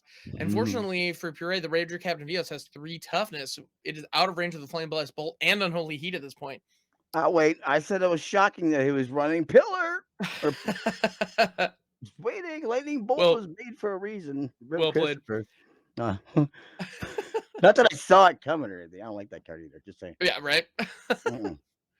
Not my style. Another bug off the top. Yeah, Probably okay, I'd throw a bug here and okay, my bad. Here comes Season Pyromancer. Still think we're seeing a bug. So what would you discard here? Probably a Pyromancer? No, not a Pyromancer. I get rid of the removal, honestly, and try going wide, because you know that he's a threat going wide. Yeah. And so Flame Blast Bolt makes sense. I can appreciate letting Unholy Heat go as well. I'd honestly let the bug go too. Okay. Because you want to clear the pathway. There he goes. There it is. Goes. Yep. My man, look at that. Ooh, Call Fabled him out. Passage into a Thoughtseize. And this is Look going at to be the me. 4th land, so it's going to come into play untapped. Nothing wrong with that. Yep. Right to the face of Puree. Yeah, it's going to be a swamp. I'm going to bet we're going duck hunting. Let me see the Boom. feathers. Feathers are going to fly. Absolutely. Where are you? There's one. There's one. Yep. Whoa. Oh, with double ephemerates. Yep. Can't protect you in your hand. Oh, there man. it goes. He exploded like, oh, man, that's good. Was I it can see that. I can see that little dog from the NES game just popping up. Yeah.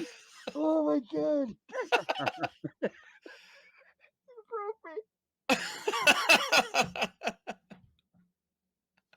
Love it. Ooh, Ephemerate is Right. going to save the Ranger Captain of Eos so it doesn't die. We're Unfortunately safe. for Puree, the Season Pyromancer and the Elemental do not die either. And they're going to draw another Thraben Inspector, so they're going to be able to go wide here. He's back, and we're looking at Inspector again. Yep.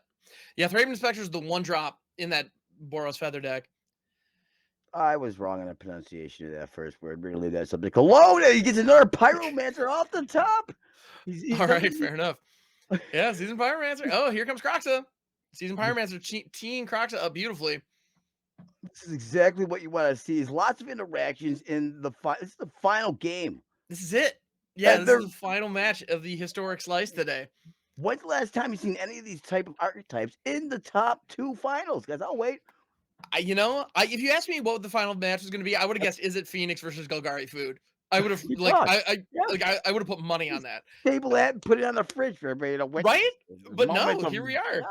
I'm Boros Feather versus Rakdos Arcanist. Yeah, didn't see this coming. Everybody in here, guys, bringing their own favorite decks that they thought and it's been very calculated, and they made it this far in the tournament, and that's deserved.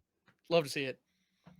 And this is a great show. Nobody's getting land fudged too hard here. Those Pyromancers are just Puree doesn't know yet, and I don't know what's going to happen, but BLM does know after watching, I imagine, after his game, they get their game finished, watching Puree just chop up a mincemeat. Puree, they're Pureed. The opponent, Puree. yes. This calculation of a bird deck, I would have messed up by the beginning. Yeah, that Thoughtseize was absolutely clutch because otherwise Feather would be down here and those Ephemerates would be popping off, and this would be that Thoughtseize just sniping Feather out of the hand was really huge. Yeah, that's what BLM was actually, in my opinion. I would have mulled as hard as I could without compromising a stable curve or at least responses for interactions from Puree, is to snipe out that bird, the Feather. Mhm. There's 3 left in there. Start picking them up. But we don't know what's in Puree's hand. But what we do know is that there's a plan. All right, so the Unholy Heat and the Fatal Push potentially hitting the graveyard here.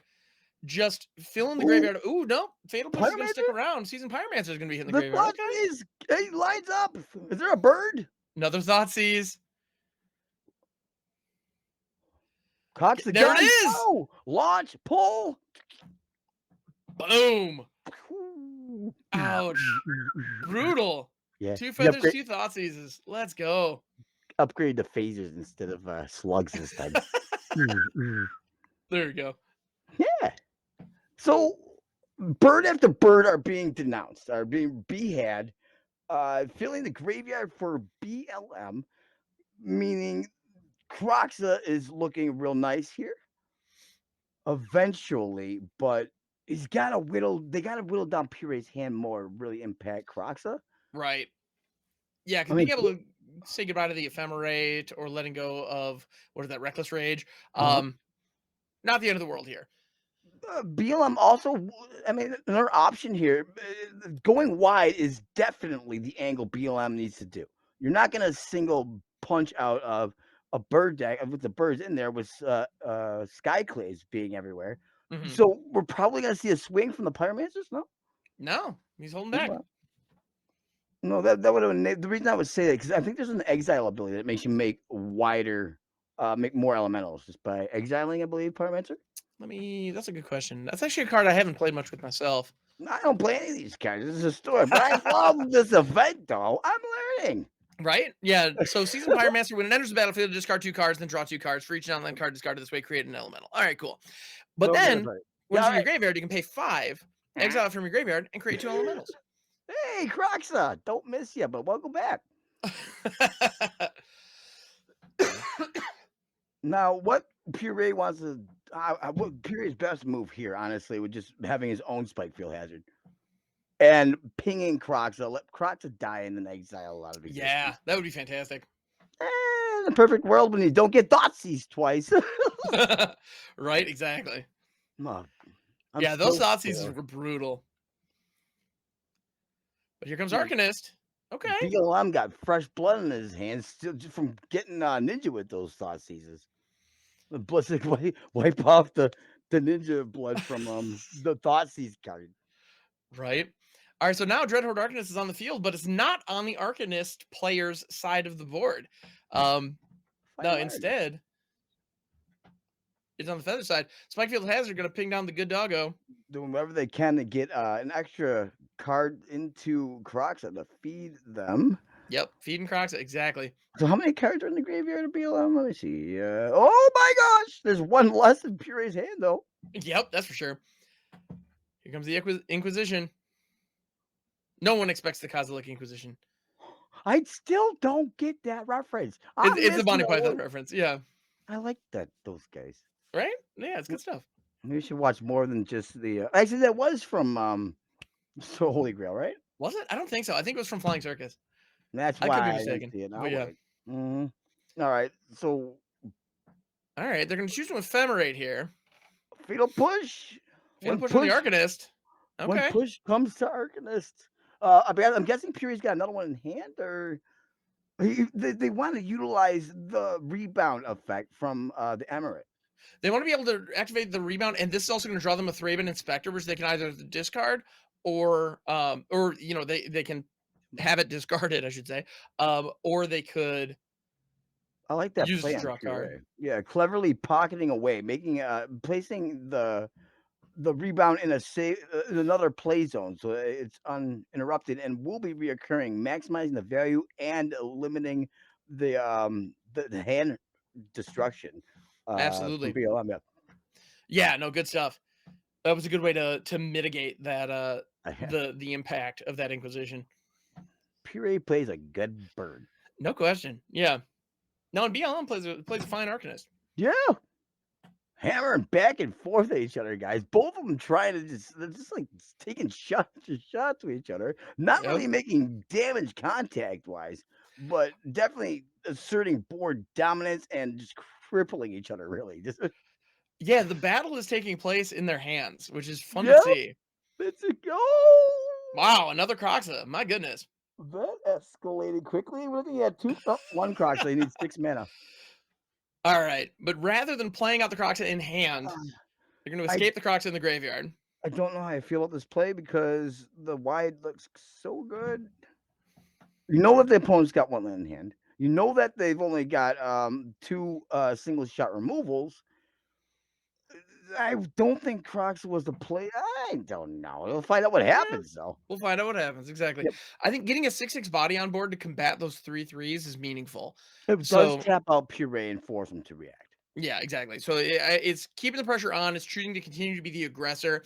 You know, there's that old adage in Magic of like, where's Oh. the like who's on the beatdown? Like who is the This is aggressor so here? And BLM is trying to stay in that aggressor situation. But the Shatter Skull, Honestly, that play goes deeper smashing. than we think. I believe that BLM actually counteracted Puree's possibility of wiping the graveyard out of. He needs his grave. They need their graveyard. So Croxa in that instance was way more important. If they take a little bit out, Croxa's not worth anything in the graveyard. Right. Here comes Sorin, interestingly. Mm-hmm. Yeah, and not only so there are 2 3/3s on the board, but Sorin will create a 2/3 flying lifelinker. Correct. Or draw. Or potentially draw a card with that yeah, with that ability. Opting for board presence and temporary life gain. Possibility. Allegedly. Allegedly. Yeah. He's got the potential. There's the potential for that. Exactly. 1 card though. Feeling lucky. Exactly. That's It's got to be a land. It's just one of those weird moments and weird moves where it's either a land or a board wipe, and we know Puree does not want board wipes. right. So in But this I've been situation, wrong. Puree attack with the 3. Can you believe this is only game 1? I'm just throwing that out there. I was unaware, honestly. I just got lost. It's so intense. Both players have plenty of time still. It's just like this has just been so intense. This is free removal. This is free removal for BLM. Yes. And Puree, we know, is hella calculated. So there is a board trick here. BLM wouldn't do this. Like I would. I'd be swinging blindly with the land in my hand. I don't think this is what's going to happen here, though. Right. I'm guessing an ephemerate probably. Oh, Reckless Rage. That'll do. Everything I do the opposite. Take your notes, guys. It's how you play a bird deck versus Rakdos. How you play a Rakdos versus a bird deck here. Yeah, exactly. Ooh. There it is. On the opposite side, though. Right, exactly. Was going to hit him first. Ooh, Colligan's Command. That is a heavy card coming off the top, so they have an opportunity to go lose. down to 13 here. Yeah, you take it. I mean, that's a great card. And it gives an opportunity to get rid of the Skyclave Apparition. Plus, each Croxa does 3 damage. Just for hitting the board. Soul Guide Lantern, probably for card draws, I guess, after. I don't think any of these are really pertainable. Did you just get the bird? So what the bird did to you? So Colligan's Command, it could. There goes trying. Yeah, just eat the graveyard. Croxa. Wow. So we're looking at 11. Maybe possibly no. I would slam Croxa. Boom. So Kozilek staying open. I'm guessing That's a card. How'd you know BLM? There's a feather on top. Right. So Colligan's Command is capable of dealing 2 damage, returning a card from your graveyard to your hand, or forcing a player to discard a card. Great stuff. It's Rakdos' Swiss Army knife, guys. It really is. Oh, yeah. But it can't remove Feather here. It can get rid of that Skyclave Apparition, which is pretty nice. And you'll get a 2/2 in the mix as well, which is pretty nice. Nothing wrong with that. Feather also, I can't believe I'm saying this because it's the most powerful, like it's the main piece of Puree's deck, but it's not going to do anything but be a 3/4 body. Yeah, exactly. At this point, and without any kind of follow-up. Ooh, and there's Unholy Heat. Oh, my mama. So there's an instant, an artifact, and a creature in the graveyard.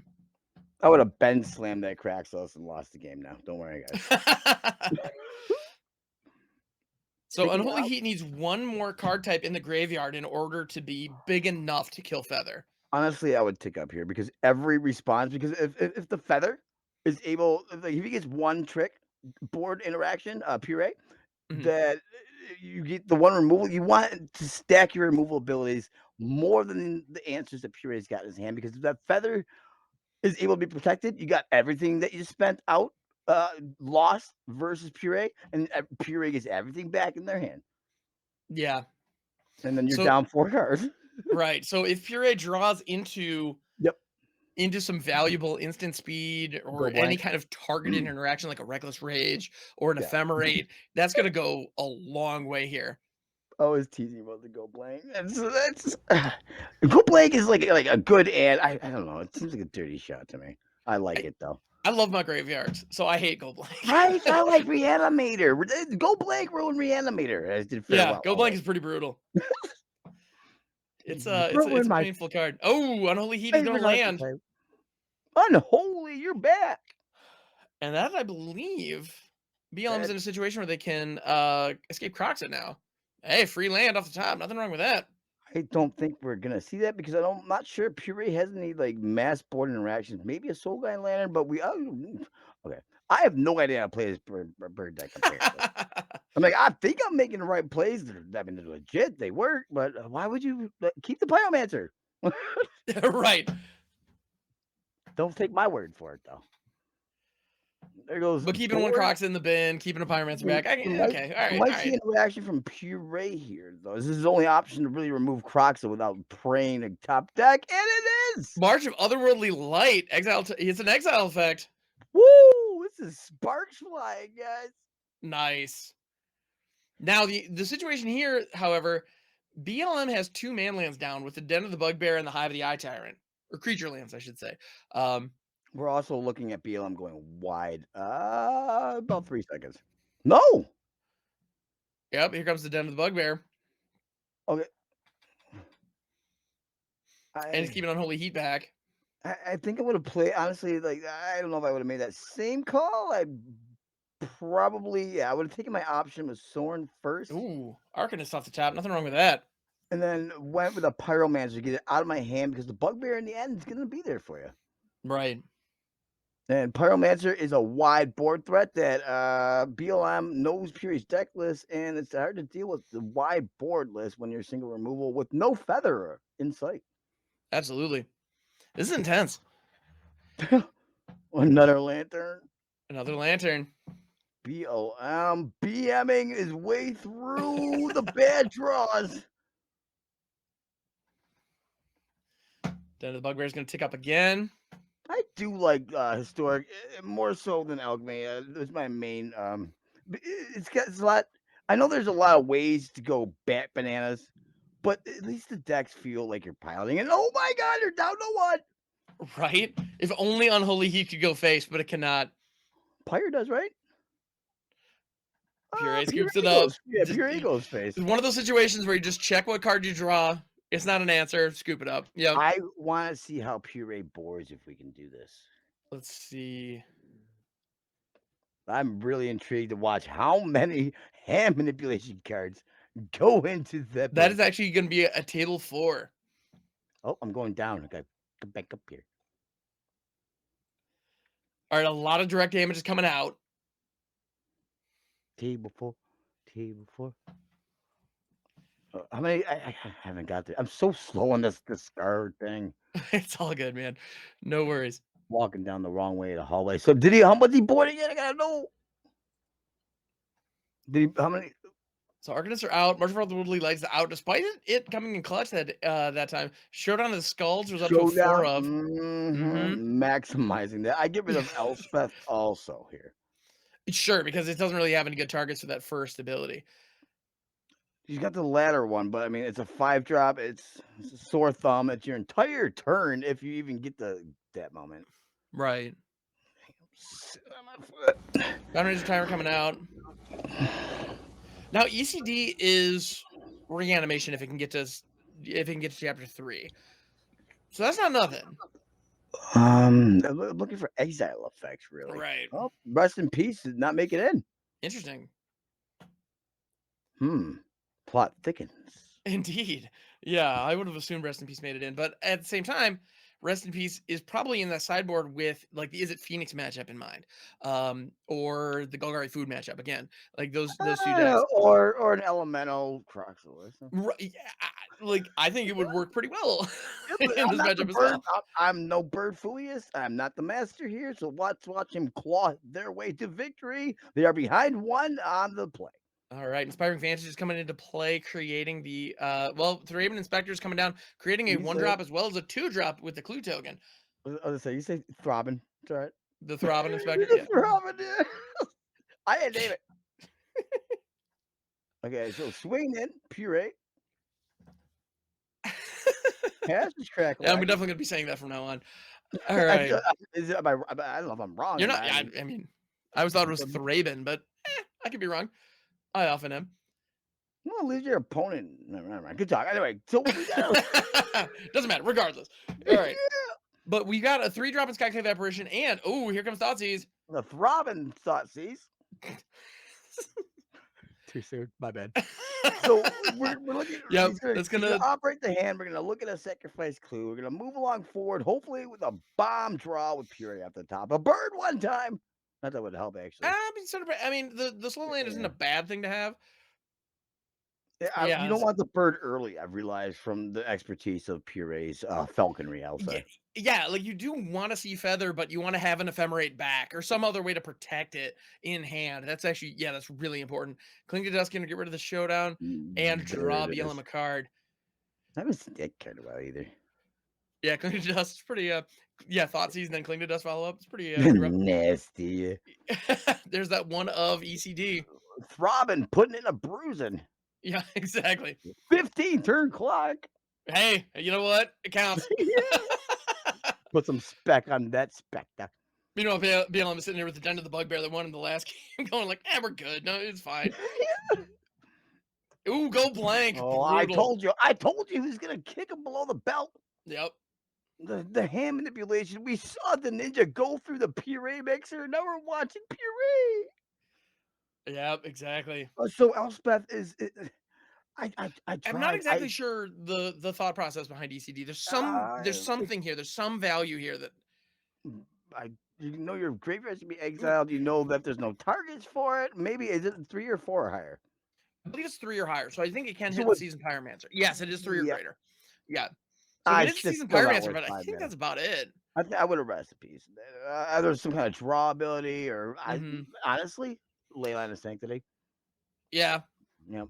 Yeah, the Magmatic Channeler is also a viable target, but that's about it. Yeah, it's Seasoned Pyromancer, Magmatic Channeler.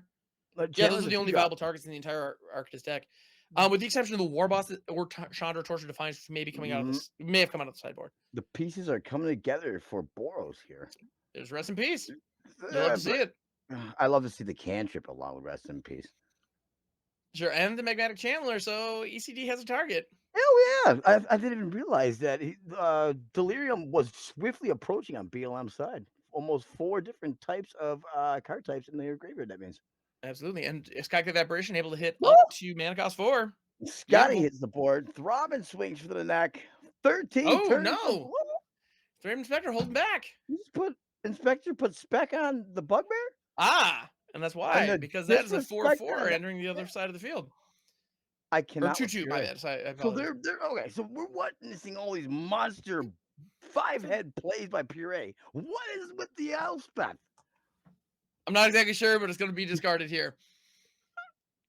And I apologize. Here I was thinking that my mana channel was a 4-drop for some reason. Don't mind me. Guess we're taking that one to the grave as Elspeth's in the nether realm. Quickly slamming the farmhand. Yep, Ambitious Farmhand is going to go grab a Plains here. No reason not to. I'd hold that in hand. Don't do it. Nope, play it out. I'll keep that in hand, honestly. Yeah, probably, because given the amount of hand disruption the BLM has, you never know when you're going to be hit by like a Croxa, for example, and you just have to discard something. Exactly. It's better to take 3 damage. Also, it could be a pitch target. Like, it's food for Croxa. It's just, and right now, I don't know what? Everything I say, he just draws something else that's going to help him on my misplay. Right, exactly. And here comes the another Thraben Inspector. Another Thraben Inspector, if you will. I'm not going to do it. I'll do it after. If you win, Puree, mama. Feathers the word. Something of an avian nature. Soren ticking up, mirthless, which means joyless, by the way, guys. Indeed. I had to Google that. Yes, Not without mirth is without joy. Without joy, without happiness. Mirth is the most. It's like moist. It's like the moist for joy. It's like you don't mirth. I don't feel mirth. It's not even easy to say. Like joy, awe. Those are elations. I don't know. Speaking of elations, there's a board presence going wide. BLM asserting dominance, and Puree is diminishing. No board wipe. No Yeah, answers. and this is one of those moments when I appreciate that, looking at Soren the Mirth, and another rest in peace, that's not going to be particularly valuable. No, it's you might Puree is he knows they know that Yeah. moment that you know that they know, but BLM doesn't know yet. Now it's starting to be apparent. Yep. So Ranger, what was the second ability from Ranger? Ranger Captain VS, you can sacrifice it, and the opponent cannot play non-creature spells this turn. So if you're really to take advantage of it, the best thing to do would be to put a stop on your opponent's upkeep, crack it before the main phase. Yeah. Yeah, but when you've got an army of 2 powers and less than 3 toughness. Yep, the 3/3 body on board is really important. And can Farmhand trigger? No, not yet. I think no, not yet. 3. Okay, so it's got Covent. I think it's pronounced. Coven. I'm not sure. I think it's Kevin, but I could be wrong. I don't know. Throbbing, Covent. Sable Foundry. Oof. Still playing out the lands. I believe that is mental just forfeiture from people. Yeah. At this point, Noxious Grasp on the Ranger Captain. Might as well sack it. Yeah. Go, Ranger, go. Not that matters. And I think in response to this, I'd probably hit an Unholy Heat on the or on the Farmhand that works. And he's got 2/3 lifelink. There's no card in the Puree's deck list right here, guys. We are looking at Lethal Uninterrupted. Oof. We both know it. There's a C button. And BLM with that, BLM is your champion. Yep. Everybody, have a phenomenal night. I love you guys. Thank you for an awesome time. We'll catch you on the next one. Hey, that was a great event, huh, everybody? Hey, if you made it this far, don't forget like, comment, and subscribe down below. And I want to give a big shout out to our winner again, BLM49, for taking it home with Ragdos. Special shout out as well to Mojo Rogue and Hamhawks42 for their wonderful commentary. And as always, everybody, stay cheesy. Stay cheesy.